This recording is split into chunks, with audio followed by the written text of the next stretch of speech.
नमस्कार दोस्तों। 19 दिन 19 दिनों से एक व्यक्ति भूख हड़ताल पे बैठा है। नाम है सोनम वांगचुक। यह वही सोनम वांगचुक है जिसने अपने पर्यावरण और शिक्षा में सुधारों के लिए देश विदेश में अपनी पहचान बनाई।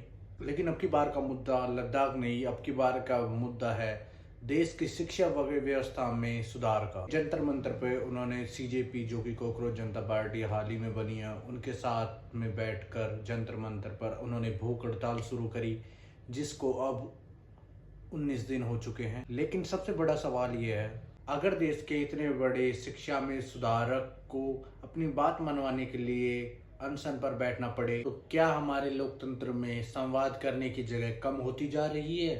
अब हम बात करेंगे कि इस आंदोलन की जो मांगे हैं, जो सोनम वांगचुक जी द्वारा और सीजेपी द्वारा जो प्रोटेस्ट और सभी छात्रों द्वारा जो प्रोटेस्ट किया जा रहा है, उसकी मांगे क्या है।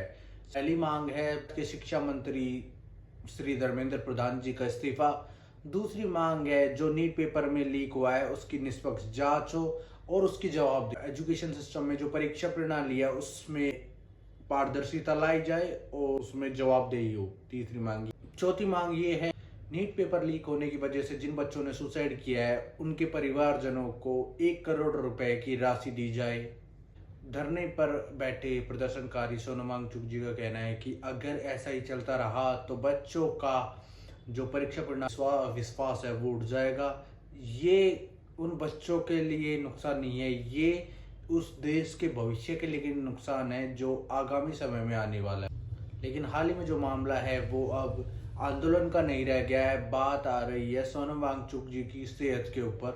लगातार भूख हड़ताल की वजह से सोनम वांगचुक जी का वजन है वो लगातार घटता जा रहा है और वर्तमान समय में 9 किलो वजन से ज़्यादा वजन उनका कम हो चुका है, जिसकी वजह से जो डॉक्टर्स है उन्होंने अपनी चिंता जताई है, क्योंकि इतना वजन कम होने की वजह से उनकी मसल्स है वो लॉस हो रही हैं, जिसकी वजह से उनकी जान को भी खतरा है।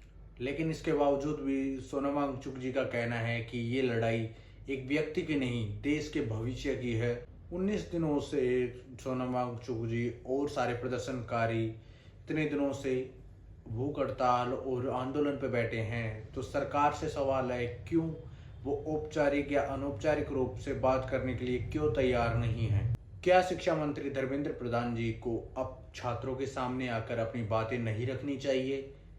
क्या हर बार की तरह पेपर लीक होने के बाद सिर्फ जांच की घोषणा करना ही काफी रह गया है, कि हर बार पेपर लीक होता है और उसके बाद में सिर्फ एक जांच की बात कह दी जाती है और उसके बाद में कुछ लोगों को अरेस्ट किया जाता है और बाद में वही लोग बाहर घूमते हुए मिलते हैं। जैसे 2024 के नीट पेपर लीक में हुआ था, वहां पर जो मुख्य आरोपी था वो वर्तमान समय में जेल से बाहर है।